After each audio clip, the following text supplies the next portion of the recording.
starring in... Curious ako. Bakit nila sa poster lahat nakanganga?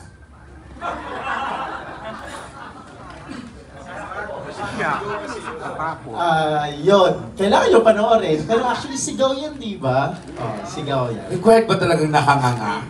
Oh, scream yan. Okay, my question is this. Galing sa puso ko. Piolo, ano ang greatest fear mo sa buhay mo? Ano ang pinakatatakutan mo mangyari sa iyo? Mamatay. Bakit? Siyempre, sayang yung buhay. So you wanna live it well. And I don't wanna run out of time. So, you know, I'm just really maximizing my time here on Earth. Kasi pag nawala ka na, sayang, tapos na yung buhay mo. So that's my biggest fear. Pag nawala ka na, tapos ang buhay mo, Yes. paano mo pinaghahandaan ang pag-alis mo? Sa dami ng ginagawa ko, bahala na ang Diyos sa akin. Tama naman. Kay Janela. Janela, question. Ayan. Nakabahan ako.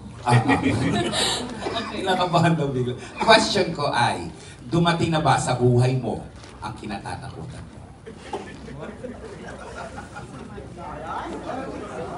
Wow. Nung pinanganak pa lang po ako, andun na po siya, yung nanay ko po. Bakit?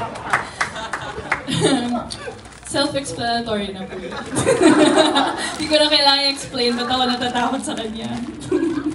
Kay Ma'am Gloria, bilang isang napakahusay na artista, bilang isang natatanging ganda, Ma'am Gloria, sa dekada na pinagdaanan po natin ngayon, ano po yung isang bagay na kinatakutan ninyo na nagpatibay sa inyong pagkanao?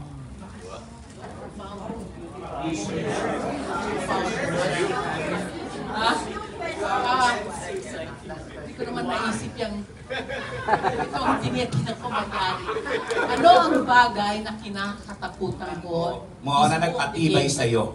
Na nagpatibay sa akin. Well, I cannot think of anything because I'm still scared of many things. I mean, I was scared when I joined Direct. And it took me I think on the third shooting day, parang lumakas na ang loob ko. I'm still, every time I shoot, talagang kinakabahan ako the first few days.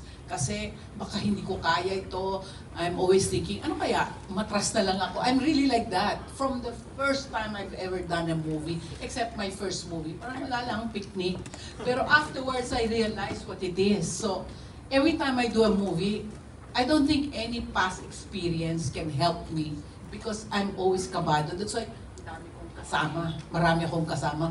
Oh, how was it? Okay yun, okay yun. O, di, ganun pa rin. I'm still scared. I don't think I've experienced anything na okay na, kaya ko na ito. I'm like that. Last question kay Derek. Derek, question ko. Kumbaga sa laban, ang laban na ito ay nasa arena kayo. 10 maglalaban sa isang kompetisyon. 10 pelikula ang kailangang panoorin ng mga tao. Question. Ang daming question, ha? Naku, ha? Baka mamaya dalawa na aaway sa akin dito, ha? Ito na lakas na to. Hindi, sige na nga, wag na nga. Question direct. Sa 10 pelikula na itatanghal sa darating na Metro Manila Film Festival, question ko, bakit kailangang unahin naming panoorin ang Malyari kumpara sa 9 na pelikulang nakahain sa Metro Manila Film Festival? O ayan ha, last na yun.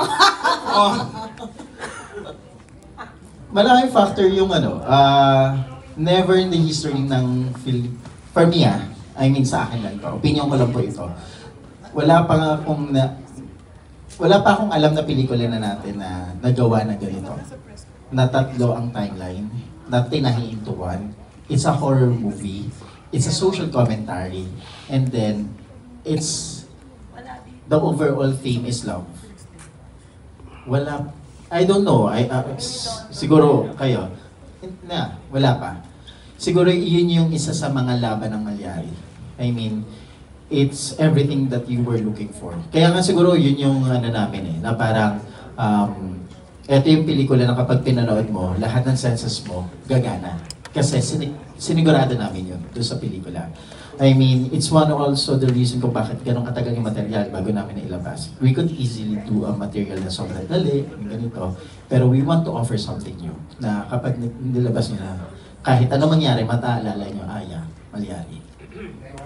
Ayan, tapos tayo dito. So yun, so definitely, we have to support all the films. And I think nasabi ni Direk kung anong rason kung bakit niya kami uunahin. But this is a celebration Yes, it's a festival. Of our culture. Kaya talagang tangkilikin natin ang pelikulang Pilipino. Unahin yung Malyari. Ayan. Yes. Okay. Sure, Morley, Okay. Moving on to Annalyn Husay, writer of Manila Bulletin, followed by Tita Arlene Darabadas of Bulgar. Hello, good afternoon. Thanks for inviting us all here. I would like to ask this question to Mr. John Brian Diaman. Thank you, sir. Ma'am, wait, I think the mic is not working. Hold on.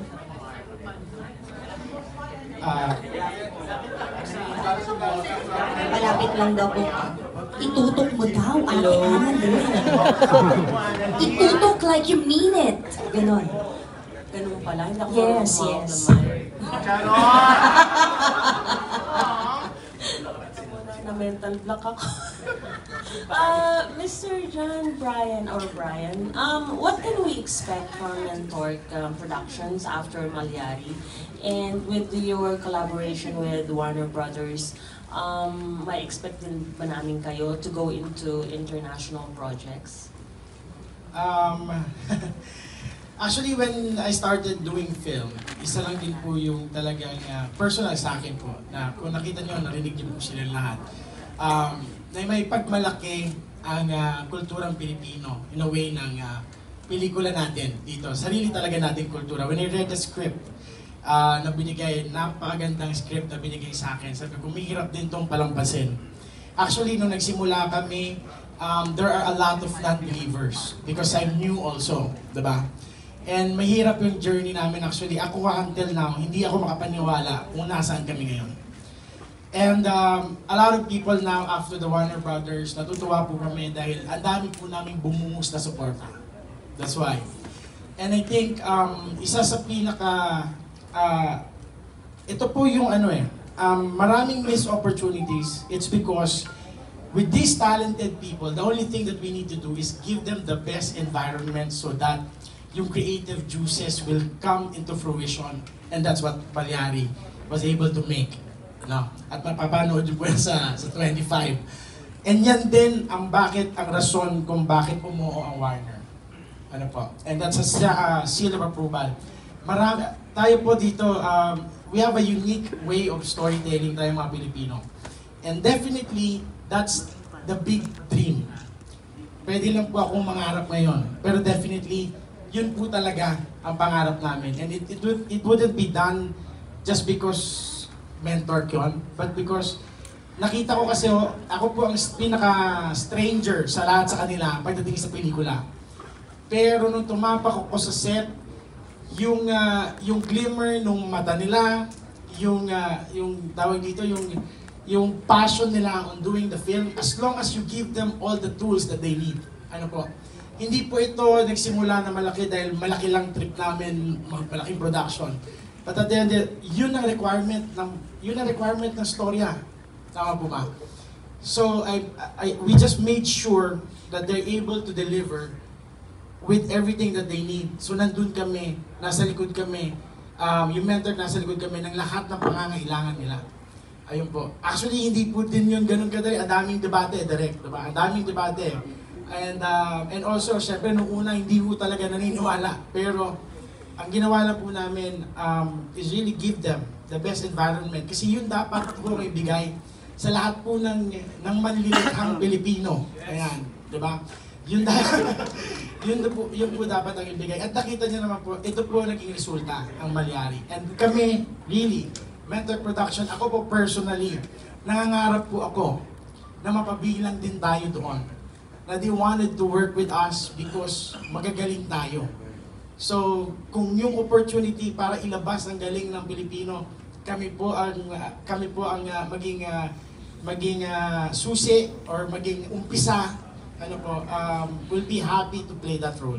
And I'm very happy right now that along the way, ang dami po ngayon that's talking to us because sabi ko sa kanila, you just have to give, mahal na po ang sinihan.